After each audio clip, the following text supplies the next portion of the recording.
ਅੱਜ ਆਪਾਂ ਗੱਲ ਕਰਨ ਲਈ ਜੁੜੇ ਹਾਂ ਜੂਨ 1984 ਬਾਰੇ। ਸਿੱਖਾਂ ਦੀ ਜਦੋਜਹਿਦ ਆਜ਼ਾਦੀ ਦੇ ਰੂਪ ਦੇ ਵਿੱਚ ਹਥਿਆਰਬੰਦ ਘੋਲ ਹੋਵੇ, ਸਿਆਸੀ ਚੇਤਨਾ ਦਾ ਉਭਰਨਾ, ਸਿੱਖਾਂ ਤੇ ਜ਼ਬਰ ਜ਼ੁਲਮ ਹੋਣਾ, ਸਾਰੇ ਕਈ ਪੱਖਾਂ ਤੇ ਅਸੀਂ ਤੁਹਾਡੇ ਨਾਲ ਲੰਮੀ ਗੱਲਬਾਤ ਕਰਨੀ ਚਾਹੁੰਦੇ ਹਾਂ।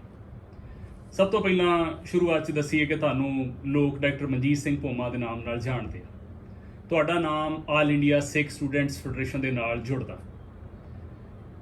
ਗੱਲ ਦਾ ਮੁੱਢ ਬਣੀ ਹੈ ਕਿ ਤੁਸੀਂ ਪੋਲੀਟੀਕਲ ਐਕਟੀਵਿਜ਼ਮ ਦੇ ਵਿੱਚ ਸਿਆਸੀ ਕਾਰਕੁਨ ਵਜੋਂ ਸਿੱਖੀ ਦੇ ਤੌਰ ਤੇ ਕਿਵੇਂ ਜੁੜਦੇ? ਸਭ ਤੋਂ ਪਹਿਲਾਂ ਆਪ ਜੀ ਦੇ ਚੈਨਲ ਦੇ ਮਾਧਿਅਮ ਰਾਹੀਂ ਦੇਸ਼ ਵਿਦੇਸ਼ ਦੀਆਂ ਸੰਗਤਾਂ ਨੂੰ ਬਹੁਤ ਹੀ ਸਤਿਕਾਰ ਸਹਿਤ ਦੋਵੇਂ ਹੱਥ ਜੋੜ ਕੇ ਵਾਹਿਗੁਰੂ ਜੀ ਕਾ ਖਾਲਸਾ ਵਾਹਿਗੁਰੂ ਜੀ ਕੀ ਫਤਿਹ। ਤੁਸੀਂ ਪਹਿਲਾ ਸਵਾਲ ਕੀਤਾ ਕਿ ਤੁਸੀਂ ਪੋਲੀਟੀਕਲ ਤੌਰ ਤੇ ਕਿਵੇਂ ਜੁੜੇ ਤੇ ਕਿਵੇਂ ਉੱਭਰ ਕੇ ਸਾਹਮਣੇ ਆਏ।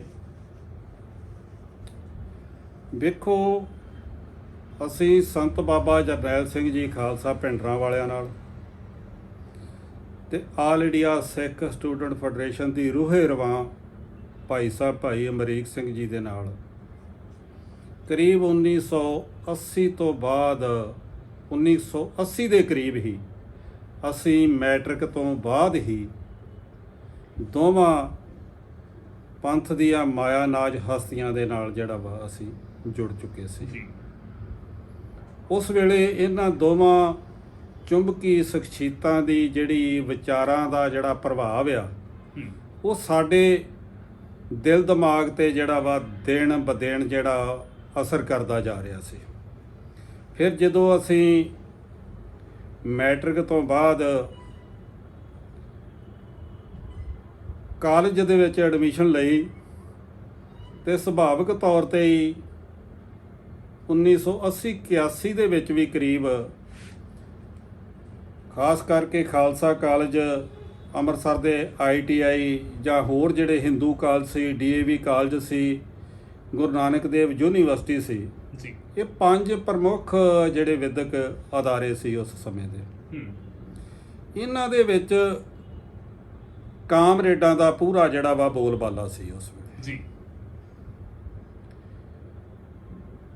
ਜਦੋਂ ਬੋਲਬਾਲਾ ਸੀ SFI PSU, ਜਦੋਂ ਅਸੀਂ ਬੱਸਾਂ ਰਾਹੀਂ ਆਪਣੇ ਪਿੰਡਾਂ ਤੋਂ ਕਾਲਜ ਨੂੰ ਆਇਆ ਕਰਦੇ ਸੀ ਤੇ ਬੱਸ ਸਟੈਂਡ ਤੇ ਕਾਲਜਾਂ ਦੇ ਬਾਹਰ ਕਾਲਜਾਂ ਦੇ ਵਿੱਚ ਵੀ SFI ਤੇ PSU ਦੇ ਜਿਹੜੇ ਆ ਪੋਸਟਰ ਲੱਗੇ ਹੁੰਦੇ ਸੀ ਵਿਦਿਆਰਥੀ ਸੰਘਰਸ਼ ਦੇ ਘੋਲ ਬਾਰੇ ਜੀ।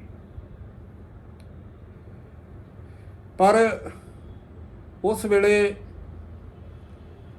ਬਹੁਤ ਘੱਟ ਗਿਣਤੀ ਦੇ ਵਿੱਚ ਸਿੱਖ ਵਿਦਿਆਰਥੀ ਜਿਹੜਾ ਵਾ ਦਿਖਾਈ ਦਿੰਦੇ ਸੀ।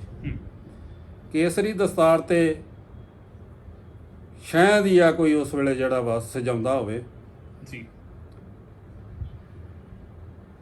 ਤੇ ਕਾਮਰੇਡ ਆਪਣੇ ਹੀ ਭੈਣ ਭਰਾ ਸੀ, ਉਹ ਜਿਹੜੇ ਆ ਕਾਮਰੇਡ ਸੀ, ਉਹ ਦਾੜੀਆਂ ਕਟਾ ਕੇ ਨਾਭੀ ਪੱਗਾਂ ਬੰਨ੍ਹ ਕੇ ਲਾਲ ਝੰਡੇ ਫੜ ਕੇ ਈਵਨ ਮੈਨੂੰ ਇੱਥੋਂ ਤੱਕ ਵੀ ਯਾਦ ਆ ਵੀ ਕਾਲਜਾਂ ਦੀਆਂ ਕੰਟੀਨਾਂ 'ਚ ਤੇ ਖਾਲਸਾ ਕਾਲਜ ਦੇ ਸਾਹਮਣੇ ਜਿਹੜਾ ਨਰਿੰਜਨ ਸਿੰਘ ਦਾ ਢਾਬਾ ਹੋਟਲ ਆ, ਜਿਹਨੂੰ ਸਾਰੇ ਆਪਾਂ ਪਿਆਰ ਨਾਲ ਨੰਜੀ ਬੋਲਦੇ, ਨੰਜੀ ਆਪਾਂ ਸਾਰੇ ਚਲੋ ਨੰਜੀ ਦੇ ਹੋਟਲ ਤੇ ਜਾ ਕੇ ਉੱਥੇ ਜਿਹੜਾ ਵਾ ਚਾਹ ਪੀਨੇ ਆ, ਬੜੀ ਸਵਾਦ ਬਣਾਉਂਦਾ ਵਾ। ਬਹਿਣ ਦਾ ਅੱਡਾ ਹੀ ਜਿਹੜਾ ਵਾ ਖਾਲਸਾ ਕਾਲਜ ਦੇ ਜਿਹੜੇ ਪ੍ਰਮੁੱਖ ਵਿਦਿਆਰਥੀ ਸੀ ਉਹਨਾਂ ਦਾ ਉਹ ਗੜ੍ਹ ਸੀ।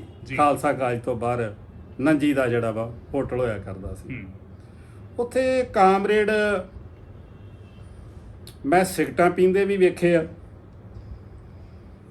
ਦਾੜੀਆਂ ਕਤਰਾਵੀਆਂ, ਨਾਭੀ ਪੱਗਾਂ, ਤੇ ਜੇ ਇਹਨਾਂ ਦੇ ਲਾਗੇ ਕੋਈ ਆਣ ਕੇ ਉਹਲੇ ਅੰਮ੍ਰਿਤਧਾਰੀ ਟਾਵਾਂ ਅੰਮ੍ਰਿਤਧਾਰੀ ਹੁੰਦਾ ਸੀ, ਇਹਨਾਂ ਦੇ ਲਾਗੇ ਆਣ ਕੇ ਕੋਈ ਬਹਿ ਜਾਂਦਾ ਸੀ ਚਾਹ ਦਾ ਕੱਪ ਪੀਣ ਜਾਂ ਖਾਲਸਾ ਕਾਲਜ ਦੀ ਕੰਟੀਨ ਦੇ ਵਿੱਚ, ਤੇ ਉਹਨੂੰ ਮਖੌਲ ਤੇ ਟੀਚਰਾਂ ਕਾਮਰੇਡ ਕਰਿਆ ਕਰਦੇ ਸੀ।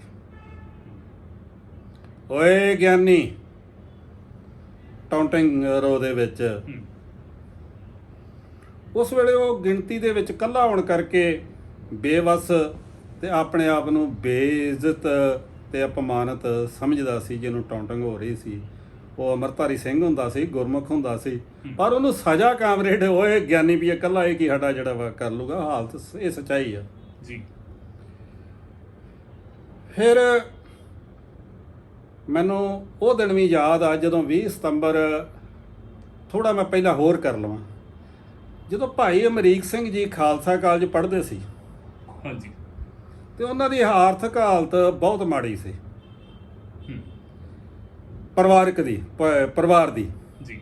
ਤੇ ਸੰਤ ਕਰਤਾਰ ਸਿੰਘ ਖਾਲਸਾ ਭਿੰਡਰਾਂ ਵਾਲੇ ਟਕਸਾਲ ਦੇ ਖਵਾਤੇ 'ਚ ਉਹਨਾਂ ਨੂੰ ਚਵਾਨੀ ਨਹੀਂ ਦਿੰਦੇ। ਮਾਤਾ ਜੀ ਨਰਿੰਜਨ ਕੌਰ ਜੀ ਜਾਂ ਭਾਈ ਛੋਟੇ ਭਰਾਤਾ ਭਾਈ ਮਨਜੀਤ ਸਿੰਘ ਜੀ, ਜੋ ਉਸ ਵੇਲੇ ਪੈਲੀ 'ਚੋਂ ਥੋੜ੍ਹਾ ਬਹੁਤਾ ਖਰਚਾ ਜਿਹੜਾ ਵਾ ਉਹਨਾਂ ਨੂੰ ਦਿੰਦੇ ਸੀ, ਤੇ ਉਹ ਆਪਣੀ ਨਿੱਜੀ ਜਾਇਦਾਦ ਦੇ ਵਿੱਚੋਂ ਹੀ ਭਾਈ ਅਮਰੀਕ ਸਿੰਘ ਨੂੰ ਜਿਹੜਾ ਵਾ ਦਿੰਦੇ ਸੀ। ਈਵਨ ਖਾਲਸਾ ਕਾਲਜ ਦੀਆਂ ਫੀਸਾਂ ਦੇਣੋਂ ਵੀ ਆਤਰ ਸੀ ਕੰਮ, ਤੇ ਖਾਲਸਾ ਕਾਲਜ ਦਾ ਹੋਸਟਲ ਲੈਣਾ ਹੋਰ ਜਿਹੜੀ ਆ ਵੱਡੀ ਗੱਲ ਸੀ ਵੀ ਹੋਸਟਲ ਦੀ ਫੀਸ ਦੇਣ ਜੋਗੇ ਜਿਹੜਾ ਵਾ ਭਾਈ ਅਮਰੀਕ ਸਿੰਘ ਕੋਲ ਜਿਹੜਾ ਵਾ ਪੈਸੇ ਨੇ। ਉਸ ਵੇਲੇ ਫੈਡਰੇਸ਼ਨ ਦੇ ਖਾਲਸਾ ਕਾਲਜ ਪੈਰ ਲਵਾਉਣ 'ਚ ਜੀ ਤੇ ਭਾਈ ਅਮਰੀਕ ਸਿੰਘ ਜੀ ਦੀ ਸ਼ਖਸੀਅਤ ਨੂੰ ਉਭਾਰਨ 'ਚ, ਆਲ ਇੰਡੀਆ ਸਿੱਖ ਸਟੂਡੈਂਟ ਫੈਡਰੇਸ਼ਨ ਨੂੰ ਉਭਾਰਨ ਦੇ ਵਿੱਚ ਉਸ ਵੇਲੇ ਜੀ ਪ੍ਰੋਫੈਸਰ ਸੂਬਾ ਸਿੰਘ ਦਾ ਬਹੁਤ ਵੱਡਾ ਤੇ ਅਹਿਮ ਰੋਲ ਸੀ। ਜਿਹੜੇ ਅੰਗਰੇਜ਼ੀ ਦੇ ਪ੍ਰੋਫੈਸਰ ਜੀ ਜੀ। ਉਹ ਜਦੋਂ ਭਾਈ ਅਮਰੀਕ ਸਿੰਘ ਜੀ ਪ੍ਰਧਾਨ ਬਣਦੇ ਆ ਤੇ ਭਾਈ ਅਮਰੀਕ ਸਿੰਘ ਦੇ ਨਾਂ ਤੇ ਬਿਆਨ ਵੀ ਪ੍ਰੋਫੈਸਰ ਸੂਬਾ ਸਿੰਘ ਹੀ ਦੇ ਦਿੰਦੇ ਤੇ ਅਗਲੇ ਦਿਨ ਪੜ੍ਹਾ ਦਿੰਦੇ ਵੀ ਭਾਈ ਸਾਹਿਬ ਆ ਬਿਆਨ ਵੇਖਿਓ ਜੀ।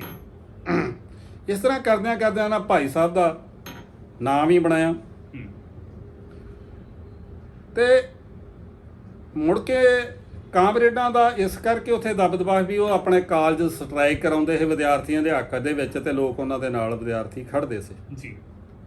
ਇਹ ਕੰਮ ਜਿਹੜਾ ਵਾ ਪ੍ਰਿੰਸੀਪਲ ਤੋਂ ਚੋਰੀ ਭਾਈ ਅਮਰੀਕ ਸਿੰਘ ਨਾਲ ਪਲੈਨਿੰਗ ਕਰਕੇ ਵਿਦਿਆਰਥੀ ਵੀ ਦੇ ਕੇ ਪ੍ਰੋਫੈਸਰ ਸੂਬਾ ਸਿੰਘ ਨੇ ਭਾਈ ਅਮਰੀਕ ਸਿੰਘ ਨੂੰ ਮੂਹਰੇ ਲਾ ਕੇ ਉਹ ਕੰਮ ਭਾਈ ਅਮਰੀਕ ਸੋਹਣਾ ਤੋਂ ਜਿਹੜਾ ਵਾ ਕਰਾਉਣਾ ਸ਼ੁਰੂ ਕਰਤਾ ਜੀ।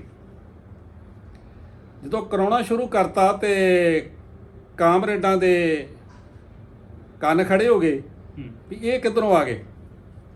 ਹਾਂਜੀ। ਜਦੋਂ ਇਹ ਕਿੱਧਰੋਂ ਆ ਗਏ ਤੇ ਫਿਰ ਤੁਹਾਨੂੰ ਪਤਾ ਵਾ ਵੀ ਜਿੰਨੀ ਦੇਰ ਖਾਸ ਕਰਕੇ ਖਾਲਸਾ ਕਾਲਜ ਜਿਸ ਗਰੁੱਪ ਨੂੰ ਡਾਊਨ ਕਰਨਾ ਵਾ ਉਹਦੇ ਨਾਲ ਖਾਲਸਾ ਕਾਲਜ ਲਹੂ ਡੋਲ ਵੀ ਲੜਾਈ ਲੜਨੀ ਪੈਂਦੀ ਹੈ ਬਿਲਕੁਲ ਉਹਨਾਂ ਸਮਿਆਂ ਦੇ ਵਿੱਚ ਜੀ। ਡਾਂਗੋ ਡਾਂਗੀ ਵੀ ਗੋਲੋ ਗੋਲੀ ਵੀ ਇਹ ਖਾਲਸਾ ਕਾਲਜ ਦੀ ਇੱਕ ਆਮ ਰਵਾਇਤ ਰਹੀ ਆ ਤੇ ਪ੍ਰਥਾ ਰਹੀ ਆ। ਜਿਹਨੇ ਖਾਲਸਾ ਕਾਲਜ ਰਾਜ ਕਰਨਾ ਵਾ ਉਹਦੇ ਪੈਰੀ ਜੁੱਤੀ ਤਗੜੀ ਹੋਣੀ ਚਾਹੀਦੀ ਹੈ ਤੇ ਮਗਰ ਧਿਰ ਤਗੜੀ ਹੋਣੀ ਚਾਹੀਦੀ ਹੈ। ਵਿਚਾਰਧਾਰਕ ਉਭਾਰ ਦੇ ਲਈ, ਵਿਚਾਰਧਾਰਕ ਉਭਾਰ ਦੇ ਲਈ ਵਿਚਾਰਾਂ ਦੇ ਨਾਲ ਨਾਲ ਉੱਥੇ ਡਾਂਗ ਦੀ ਵੀ ਲੋੜ ਹੈ। ਉਹਦਾ ਕੋਈ ਨਹੀਂ ਮੰਨਦਾ ਕਿਸੇ ਨੂੰ। ਪ੍ਰੋਫੈਸਰ ਸੂਬਾ ਸਿੰਘ ਇਹ ਗੱਲ ਤੁਸੀਂ 1980 ਤੱਕ ਕਹਿ ਰਹੇ ਹੋ, 90 ਤੱਕ ਕਹਿ ਰਹੇ ਹੋ? ਨਹੀਂ, 1980 ਦੀਆਂ ਗੱਲਾਂ ਮੈਂ ਤੁਹਾਨੂੰ ਕਰ ਰਿਹਾ। 1980 ਦੀਆਂ ਗੱਲਾਂ ਕਹਿ ਰਿਹਾ। 1980 81 ਦੇ ਕਰੀਬ ਇਹ ਤੁਹਾਨੂੰ ਗੱਲਾਂ ਕਹਿ ਰਿਹਾ ਕਿ ਪ੍ਰੋਫੈਸਰ ਸੂਬਾ ਸਿੰਘ ਖੁਦ ਦੱਸਦੇ ਆ ਹਾਂਜੀ ਵੀ ਇਹ ਹੁਣ ਨੌਜਵਾਨ ਜਿਹੜੇ ਆ ਫੈਡਰੇਸ਼ਨ ਵਾਲਿਆਂ ਨੂੰ ਪੈਣਗੇ।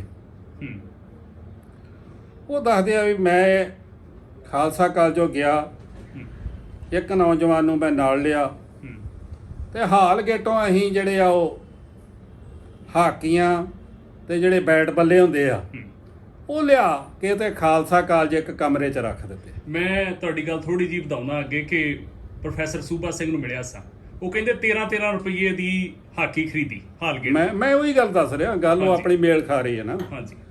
ਵੀ ਉਹ ਲਿਆ ਕੇ ਤੇ ਕਮਰੇ 'ਚ ਰੱਖਦੀਆਂ ਤੇ ਅਗਲੇ ਦਿਨ ਸਟ੍ਰਾਈਕ ਹੋਣੀ ਸੀ ਕੋਈ ਹਾਂਜੀ ਕਿਸੇ ਮਤੇ ਤੇ।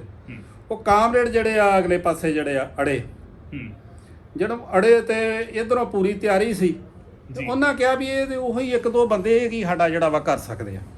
ਪਰ ਜਦੋਂ ਪੂਰੀ ਤਿਆਰੀ ਕੀਤੀ ਹੋਵੇ ਤੇ ਫਿਰ ਕਾਮਰੇਡਾਂ ਨੂੰ ਉਹ ਡਾਂਗ ਉੱਥੇ ਰੱਜ ਕੇ ਜਿਹੜੀ ਆ ਫੇਰੀ ਵੀ ਖਾਲਸਾ ਕਾਲਜ ਦਾ ਗੇਟ ਕੱਢ ਕੇ ਬਾਹਰ ਕੱਢ ਕੇ ਖਾਲਸਾ ਕਾਲਜ ਦਾ ਗੇਟ ਕੁੱਟ-ਕੁੱਟ ਕੇ ਉਹਨਾਂ ਨੂੰ ਦੁੰਬਾ ਬਣਾ ਕੇ ਤੇ ਬਾਹਰ ਕੱਢਿਆ ਉੱਥੋਂ ਜਿਹੜਾ ਵਾ ਖਾਲਸਾ ਕਾਲਜ ਤੋਂ। ਉਸ ਤੋਂ ਬਾਅਦ ਆਲ ਇੰਡੀਆ ਨੈਚੁਰਲੀ ਗੱਲ ਸੀ ਵੀ ਯਾਰ ਖਾਸ ਕਰਕੇ ਨੌਜਵਾਨ ਵਰਗ ਤੇ ਉਸ ਬੰਦੇ ਦੀ ਗੱਲ ਸੁਣਦਾ ਜਿਹੜਾ ਪੂਰਾ ਜਿਹੜਾ ਵਾ ਡਾਂਗ ਵਾਲਾ ਹੋਵੇ, ਖਾਸ ਕਰਕੇ ਉਹਨੂੰ ਪਸੰਦ ਕਰਦਾ। ਨੌਜਵਾਨ ਖਿੱਚੇ ਜਾਂਦੇ ਆ, ਆਕਰਸ਼ਿਤ ਹੁੰਦੇ ਆ ਉਹਦੇ ਨਾਲ। ਤਾਕਤਵਰ ਹੈ ਵੀ ਯਾਰ ਵਾਕਿਆ ਇਹ ਸਾਡੀ ਕੱਲ ਨੂੰ ਸਾਨੂੰ ਕਿਤੇ ਲੋੜ ਪਈ ਤਾਂ ਸਾਡੀ ਵੀ ਇਹ ਸੇਫ ਸਾਈਡ ਕਰ ਸਕਦਾ ਵਾ। ਹਾਂਜੀ, ਜਿਹਨੇ ਆਪ ਕੁੱਟ ਖਾਣੀ ਉਹ ਕਿਸੇ ਦੀ ਕੀ ਸੇਫ ਸਾਈਡ ਕਰ ਸਕਦਾ। ਇਸ ਕਰਕੇ ਉਸ ਦਿਨ ਜਿਹੜਾ ਵਾ ਕਾਮਰੇਡਾਂ ਦਾ ਜਿਹੜਾ ਟੌਰ ਟੱਪਾ ਵਾ, ਉਹਨਾਂ ਦਾ ਜਿਹੜਾ ਰਾਜ ਭਾ ਗਿਆ, ਉਸ ਦਿਨ ਜਿਹੜਾ ਵਾ ਉਹ ਖਾਲਸਾ ਕਾਲਜੋਂ ਜਿਹੜਾ ਵਾ ਦਿਨ ਬ ਦਿਨ ਨੇਸਤੋ ਨਬੂਦ ਹੋ ਗਿਆ ਤੇ ਵਿਦਿਆਰਥੀਆਂ ਦੇ ਵਿੱਚ ਉਹ ਜਿਹੜੇ ਆ ਭਗੌੜੇ ਸ਼ੋਅ ਹੋ ਗਏ ਤੇ ਇੱਕ ਕਿਸਮ ਦਾ ਉੱਥੇ ਹੁਣ ਫੈਡਰੇਸ਼ਨ ਦਾ ਸੂਰਜ ਚੜ੍ਹ ਗਿਆ ਖਾਲਸਾ ਕਾਲਜ ਦੇ ਵਿੱਚ। ਹਾਂਜੀ।